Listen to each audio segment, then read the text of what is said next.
अस्सलामुअलैकुम नाजरीन, खैर मकदम है आपका हाईटेक टीवी न्यूज में। मैं हूं ज़ैनब गजाली। चलिए जानते हैं आज की अहम खबरें। वीएच नाराज है कि पार्लियामेंट का टिकट मिलने का कोई इम्कान नहीं है। वीएच जो गुज़िश्ता कुछ दिनों से पार्टी सरगर्मियों से दूर हैं। वीएच जिन्होंने हाल ही में मीडिया के सामने अपनी नाराजगी का इजहार किया था।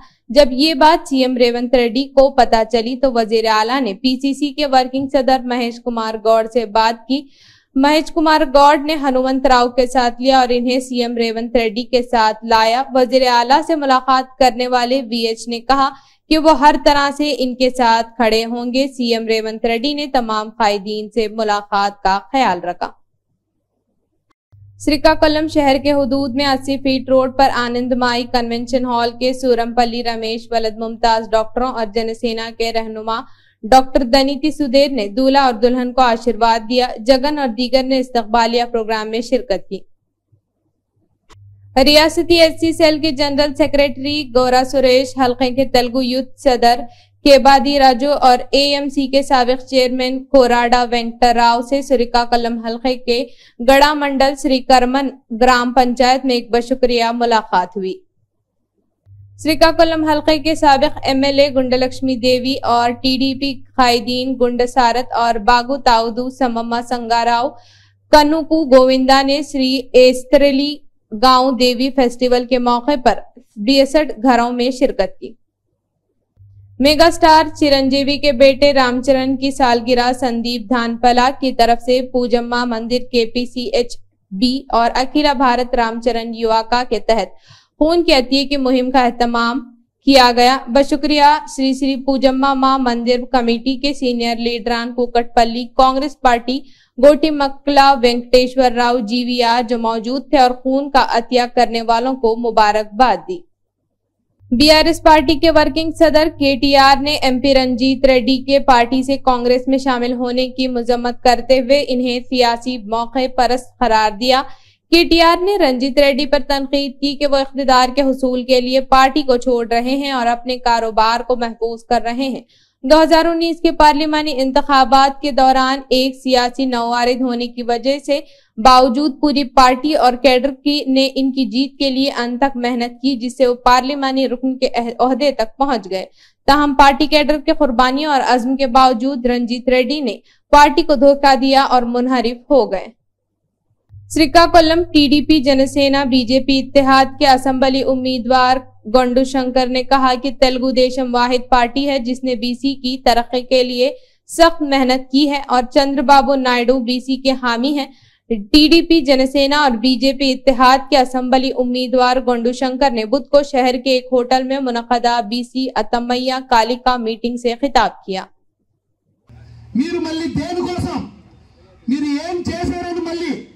మొన్న బోరవల్లో నేను గొడవ చేసి ర్యాంప్ ఆపితే ఇప్పుడు మళ్ళీ గార్లో రోడ్డు వేస్తున్నారు। భయము భీతి లేదు మీకు। ప్రజాధనాన్ని దుర్వినియోగం చేస్తున్నారు। ఉన్న నదుల్ని ఇంకా తవ్వికెళ్ళిపోవడానికి మీకు పదవులు కావాలి। మీరేం చేశారు? 5 సంవత్సరాలు మీరేం చేశారని మీకు మళ్ళీ పదవి కట్టబెట్టాలి। అందుకు కళ్ళపల్లి మాటలు నమ్మొద్దు, ఈ దుష్ప్రచారాలను నమ్మొద్దు, ఈ గ్లోబల్ ప్రచారం నమ్మొద్దు, ఈ నీల్ మీడియాని నమ్మొద్దు। ఇవన్నీ దొంగ ప్రచారాలు సొంత పత్రికలు సొంత ఛానల్లో పెట్టి మనల్ని తప్పుదోవ పట్టిస్తున్నారు। సోదరులారా, మనం అందరం ఆత్మీయులం, మనం అంతా కుటుంబ సభ్యులం। కలిసికట్టుగా మనం ఇది ఎదిరించకపోతే మనం రాబోయే రోజుల్లో పెను ప్రమాదంలోకి వెళ్ళిపోతాం। మన రాష్ట్రం అధోగతి పాలైపోద్ది, మన కుటుంబాలు మన భవిష్యత్తు అంధకారంలోకి వెళ్ళిపోద్దని కూడా మీకు నేను తెలియజేసుకుంటూ ఈ ప్రాంతంలో గాని ఈ నియోజకవర్గంలో గాని నాకు స్పష్టమైన అవగాహన ఉంది। నేను ఎమ్మెల్యేగా పోటీ చేయడం కొత్త అయితే అవ్వచ్చు కానీ NTR junior and degree college Gandipet इहाते में कल मंगल को दोपहर 12 बजे एनटीआर ट्रस्ट के CEO mister Rajendra Kumar, NTR trust के सीईओ राजेंद्र कुमार विजय भारती सियानी मेंबर कौमी इंसानी हुकूक कमीशन के सदारत में इन्होंने इंसानी हुकूक में खवातीन के किरदार पर लेक्चर दिया। एनटीआर ट्रस्ट के सीईओ राजेंद्र कुमार भारती विजय भारती सियानी वेंकटेश्वर राव और एसडी वेदा प्रज्ञा डॉक्टर रामाचंद्र रेड्डी मेंबरान असम्बली बने। इफ्तिताई तकरीब में कॉलेज के तुलबा ने एनटीआर के मुजस्समे पर फूलों वाला हार चढ़ाया। भुवनेश्वरी की टीडीपी कारकुन के अहल खाना से मुलाकात। भुवनेश्वरी ने पोलावरम हल्के के कोयाला गोडियम मंडल के गांव बयाना गोडियम में पार्टी कारकुन मार्गनी वेंकटेश्वर राव के खानदान से मुलाकात की। चंद्रबाबू की गैर कानूनी गिरफ्तारी को बर्दाश्त न करके वेंकटेश्वर राव जो 63 साल के थे दिल का दौरा पड़ने पर इंतकाल कर गए। भुवनेश्वरी ने इनकी तस्वीर पर खिराज तहसीन पेश किया और अहल खाना को तसल्ली दी। भुवनेश्वरी की टीडीपी कारकुन के अहल खाना से मुलाकात। भुवनेश्वरी ने पोलावरम हल्के के टी नरसापुरम मंडल मेकनावड़ी गोडियम गांव में पार्टी कारकुन अबादासारी कृष्णा के खानदान से मुलाकात की। चंद्रबाबू नायडू की गैर कानूनी गिरफ्तारी को ये बर्दाश्त न करके दिल का दौरा पड़ने पर कृष्णा 45 साल के इंतकाल कर गए थे। भुवनेश्वरी ने इनके तस्वीर को खिराज अकीदत पेश किया और इनके अहल खाना को तसल्ली दी। बीआरएस पार्टी के कारगुजार सदर केटीआर ने चीफ मिनिस्टर रेवंत रेड्डी को मल्काजिगिरी में मुकाबला करने का चैलेंज दिया। इन्होंने जोर देकर कहा कि अगर रेवंत रेड्डी अपने वज़रात आला से दस्तबरदार होकर इंतखाबी मैदान में उतरने का फैसला करते हैं तो वो लोकसभा इंतखाबात में इनका मुकाबला करेंगे। केटीआर ने चीफ मिनिस्टर जैसे अहम ओहदे पर फाइज होने के बावजूद चैलेंज को कबूल करने में हिचकिचाहट पर रेवंत रेड्डी को तनकीद का निशाना बनाते हुए कहा कि इनमें बराह रास्त चैलेंज का सामना करने की हिम्मत नहीं है। तेलंगाना भवन में मुनक्कदा मल्काजिगिरी पार्लिमानी सेगमेंट के इजलास से खिताब करते हुए केटीआर ने रेवंत रेड्डी के मल्काजिगिरी में मुकाबला करने के अपने चैलेंज से गुरेज करने पर रोशनी डाली और इस मामले पर चीफ मिनिस्टर की खामोशी की निशानदेही की। एक शिपिंग कंपनी पर छापे के दौरान ईडी को वॉशिंग मशीन में नकदी मिली। इन्फोर्समेंट डायरेक्टरेट ने गैर मुल्की ज़र मुबादले के कानून के मुबीना खिलाफ वर्जी के मामले से मुंसलिक मुतअद्दिद शहरों में तलाशी के दौरान 2.54 करोड़ रुपये की गैर वजाहती नकदी रकम जब्त की गई, जिसमें से कुछ वॉशिंग मशीन में छुपाई गई थी। Doctor Sangeeta Reddy joint managing director Apollo hospitals group ने मंगल को रूहानी पेशवा सदगुरु वासुदेव से मुलाकात की, जिनकी खोपड़ी में जानलेवा खून बहने के बाद नई दिल्ली में इंदिरा प्रसिद्ध अपोलो अस्पताल में दिमाग का हंगामी सर्जरी किया गया। हैदराबाद सिटी कोतवाल Srinivas Reddy, constable Ramesh, sub inspector Venkateshwara Rao और बंडलागुड़ा इंस्पेक्टर शाकिर अली के खिलाफ हैदराबाद सीपी को दी गई शिकायत की बुनियाद पर मुकदमा दर्ज किया गया कि पेट्रो कार ड्राइवर बारिया ने सीआरपीएफ कांस्टेबल की तरफ से दी गई शिकायत को सही तरीके से अंजाम नहीं दिया। हैदराबाद पुरानी बस्ती बंडलागुड़ा पुलिस स्टेशन के दायरे इख्तियार में क्राइम नंबर 2124 हैदराबाद के सीपी ने इन तीनों को मुअत्तल कर दिया। District election officer GHMC commissioner Ronald Rose ने बताया कि अब तक 2,57,05,390 रुपये नकदी, 37,05,841 रुपये मालियत का दीगर सामान और 1,386.28 लीटर गैर कानूनी शराब इंतखाबी अमले ने जब्त की है। हुकूमत ड्रग्स कंट्रोल एडमिनिस्ट्रेशन तेलंगाना की ड्रग्स कंट्रोल लेबोरेटरी को national accreditation board for testing एटिकेशन and certificate of NABL laboratories and irrigation दिया गया। रियासत में पीने के पानी की फराहमी के बारे में फिक्र ना करें, CS शांति कुमारी। चीफ सेक्रेटरी शांति कुमारी ने वाज़ेह किया है कि गुज़िश्ता साल की तरह इस साल भी मौजूदा मौसम गर्मा में पानी के पीने का कोई मसला नहीं है, क्योंकि रियासत के 3 बड़े आबी ज़खायर में पानी की वाफर मिकदार मौजूद है। रियासत में पीने के पानी की फराहमी पर जिले कलेक्टरों के साथ वीडियो कॉन्फ्रेंस मुनक़्क़द की गई और जायजा लिया गया। रियासती बल्दिया महकमा शहरी तरक्की के चीफ सेक्रेटरी दाना किशोर, पंचायत राज महकमा दही तरक्की के चीफ सेक्रेटरी संदीप कुमार सुल्तानिया, महकमा municipal director Divya, water board के MD सुदर्शन रेड्डी और दीगर ओहदेदारों ने इस वीडियो कॉन्फ्रेंस में शिरकत की। महबूबनगर के एमएलए यन्नम श्रीनिवास रेड्डी की प्रेस कॉन्फ्रेंस फोन टैपिंग के मामले के सामने आने के बाद साबिक वजीर केटीआर मेगा फोटो संजीदगी का ऐलान कर रहे हैं। KCR KTR phone tapping case में जेल गए थे। नवीन राव और श्रावण राव ने सर्वेंट का सामान खरीदा। सीएम केसीआर के हुक्म के मुताबिक इंटेलिजेंस चीफ प्रभाकर राव ने फोन टैप किया था। अगर आप इस मामले में मुलविस नहीं हैं, तो क्या आप लाइव डिक्टेटर के पास आएंगे? केसीआर फोन टैपिंग की बात क्यों नहीं कर रहे हैं? ये चीजें कही गई। टीपीसीसी के नायब सदर और रियासती उर्दू एकेडमी के चेयरमैन ताहिर बिन हमदान और टीपीसीसी के साबिक तर्जुमान विद्यासागर ने निजामाबाद टाउन में एक मेमोरेंडम दिया, जिसमें केटीआर के खिलाफ कानूनी कार्रवाई की अपील की गई। इस मौके पर ताहिर बिन हमदान ने कहा कि कल भवन में मुनक्कदा सिकंदराबाद लोकसभा हलके के इजलास में बीआरएस हैदराबाद कारगुजार सदर केटीआर ने कहा, सीएम रेवंत रेड्डी जिन्होंने महकमा बल्दियात को अपने कंट्रोल में रखा, सिर्फ रकम अदा करने पर ही 3 माह के लिए इमारत की इजाजत दे रहे हैं। जमाशुदा 2500 करोड़ रुपये दहली भेजे गए हैं। ఇవి అభూత కల్పన, ఆయన చేసినటువంటి ఆరోపణలన్నీ అసత్యం. అదేవిధంగా ఆయన 10 సంవత్సరాల శాసనసభ్యుడిగా, మంత్రిగా, ముఖ్యమంత్రి కుమారుడిగా ఉండి అనేకమైనటువంటి తప్పులు మాట్లాడినటువంటి కేటీఆర్ గారు ఇది ఒక తప్పుగా మాట్లాడడం అలవాటుగా మాట్లాడినటువంటి దాన్ని ఖండిస్తూ ఉన్నాం. దాన్ని పురస్కరించుకొని ఈరోజు నిజామాబాద్ 1 టౌన్లో వారి మీద ఎఫ్ఐఆర్ చేసి కేసు పెట్టాలని మేము ఈ వినతి పత్రం ద్వారా 1 టౌన్లో అప్లికేషన్ ఇవ్వడం జరిగింది.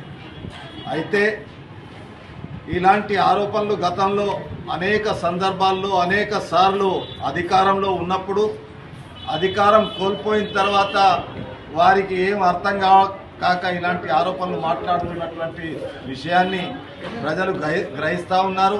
అందుకొరకే గత ఎన్నికల్లో వారిని ఏదైతే వారి యొక్క రాష్ట్రంలో ప్రభుత్వాన్ని పక్కకు పెట్టినటువంటి విషయాన్ని మర్చిపోతూ ఉన్నారు.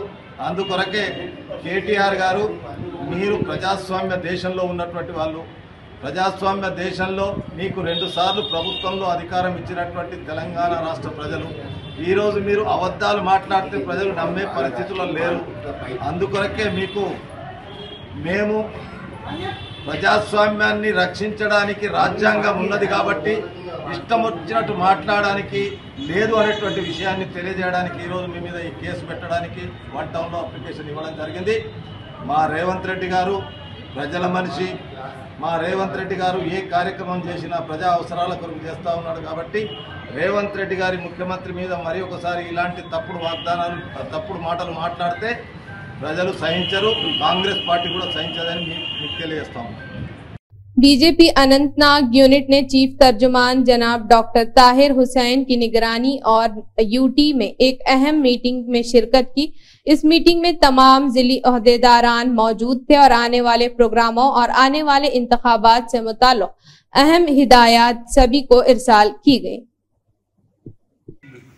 कभी सांबा में और कभी कठुआ में, क्योंकि यही हमारा गढ़ था और कार्य करने के हमारे लोग उस टाइम पे 35-40 लोग हुआ करते थे। लेकिन आज भारतीय जनता पार्टी का इतना बड़ा सलाब है। आज करूँगा कि आज हमारे बीच में डॉक्टर ताहिर साहब हैं, जो हमारी पार्टी के जम्मू कश्मीर के स्पोर्ट्स पर्सन हैं और बहुत बड़े लीडर हैं हमारे। आज सब कश्मीर अनंतनाग में उन्होंने हमारे कार्यकर्ताओं के साथ बैठक ली। मैं डॉक्टर साहब से गुजारिश करूँगा कि वो मीडिया से डॉक्टर साहब बताइए, प्रेस कॉन्फ्रेंस का मुद्दा मकसद क्या है? आज भारतीय जनता पार्टी एक ऐसी पॉलिटिकल पार्टी है जिसका हमेशा काम करने का तरीका है बिल्कुल हटके होता है हमारा। इसीलिए हम आज के टाइम पे देश की सबसे बड़ी पॉलिटिकल पार्टी और दुनिया की सबसे बड़ी पॉलिटिकल पार्टी है। इलेक्शन का टाइम है पार्लियामेंट का और ग्राउंड जीरो से हम लोग काम करते हैं। हमारे कार्यकर्ता हमेशा ग्राउंड जीरो पे एक्टिव रहते हैं। उसी की वजह है कि मेरा कश्मीर का दौरा है और सभी डिस्ट्रिक्ट्स को मैं कवर करूँगा। आज यहाँ की जो मेन डिस्ट्रिक्ट की बॉडी है, सबके साथ मुलाकात हुई है, बहुत सारे इश्यूज़ के ऊपर डिस्कस हुआ है और बड़ा पॉजिटिव रिस्पांस है सबका। सभी हमारे वर्कर ग्राउंड जीरो पे काम कर रहे हैं, यहाँ की टीम आपके सामने ही एक्टिव रहती है और इंशाल्लाह हमें उम्मीद है पार्लियामेंट इलेक्शन में हम बड़ी ज़बरदस्त जंग लड़ेंगे, क्योंकि भारतीय जनता पार्टी कोई भी इलेक्शन हो, चाहे सरपंच पंच की इलेक्शन हो, चाहे बीडीसी की हो, डीडीसी की हो, म्यूनसिपलिटी की हो, उसको हम बड़ी जंग की तरह देखते हैं और इस इलेक्शन को भी हम जंग की तरह लड़ेंगे और इंशाल्लाह पाँचों की पाँचों सीटें जीत के सेंट्रल हाईकमांड की झोली में डालेंगे। उसको लेके था सेकंड मेरा आज यहाँ पे आने का ये भी मकसद था कि आप लोगों से मुलाकात की जाए। मुझे लगता है इस प्रेस कॉन्फ्रेंस के बाद आप लोगों के साथ भी बैठ के डिस्कशन किया जाएगा। ये सबसे बड़ा इम्पोर्टेंट इशू है कश्मीर में। सर ये बताइए कि क्या वजह है कि अभी तक क्लियर नहीं कर पा रहे हैं, जो मैंडेट्स के हवाले से अगर बात की जाएगी तो काफ़ी तजब्जुब है, काफ़ी अनसर्टेनिटी पाई जा रही है, न सिर्फ पार्टी कैडर में बल्कि लोगों में भी। तो क्या वजह है इसकी कि इतनी देर लगी? देखिए, देर कुछ नहीं लगी है। सेंट्रल हाईकमांड की जो हमारी पार्लियामेंट कमेटी होती है वो फैसले लेती है और बड़े वेल प्लानिंग से फैसले लिए जाते हैं और उन फैसलों का इंतज़ार हम भी कर रहे हैं। बाकी कार्यकर्ता के बीच में, हाईकमांड के बीच में कोई भी ऐसा मतभेद नहीं है। जो भी Bharatiya Janata party well discipline party है, जो सेंट्रल हाईकमांड का फैसला आता है सभी उसको मानते हैं और सभी उसके साथ कंधे से कंधा मिलाना चाहिए। कयास आ रहा है कि जा रही कि बीजेपी जो है यहाँ की रीजनल पार्टी देखिए, रीजनल पार्टीज की जहाँ तक बात आती है, जो हमारे अलायंस में लोग होंगे, एनडीए का अपना एक अलायंस है, इसमें तो हम सपोर्ट करते हैं। प्रधानमंत्री साहब ने पहले ही कहा कि हमारा अपना जो एक टारगेट है 370 का है, 370 हमारे लिए बहुत इंपॉर्टेंट है और जो हमारा एनडीए का अपना अलायंस की जो सीट्स आएंगी वो बाकी आएंगी, 400 का हम बात करेंगे। मुझे लगता है इंशाल्लाह हम बहुत बड़े बहुमत के साथ इस बार देश में जीतने जा रहे हैं और एक अच्छी मजबूत एक बड़ी सरकार दोबारा बनाएंगे।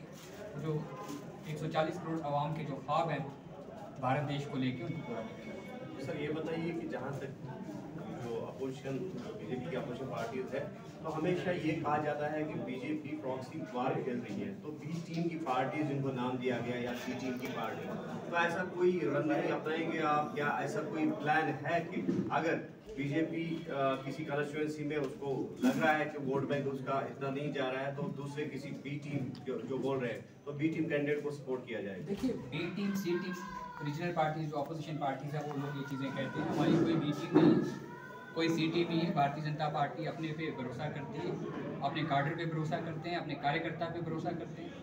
पिछले 10 सालों में हमने कश्मीर के अंदर बहुत बदलाव किए हैं और पिछले 2 दिन से कश्मीर के अंदर देख रहा हूँ कि हवाओं के रुख बदले हुए हैं। ज़मीनी सतह पे आम इंसान बहुत खुश है और बहुत सारी चेंजेस आने वाली हैं। हमारा सीधा मानना है कि परिवार को पावर देने के बजाय किसी को भी आगे लाया जाए और कश्मीर में हम नए चेहरे आगे लाना चाहते हैं। तो ये थी आज की अहम खबरें। फिर मिलते हैं नई खबरों के साथ, तब तक जुड़े रहिए हाईटेक टीवी न्यूज के साथ।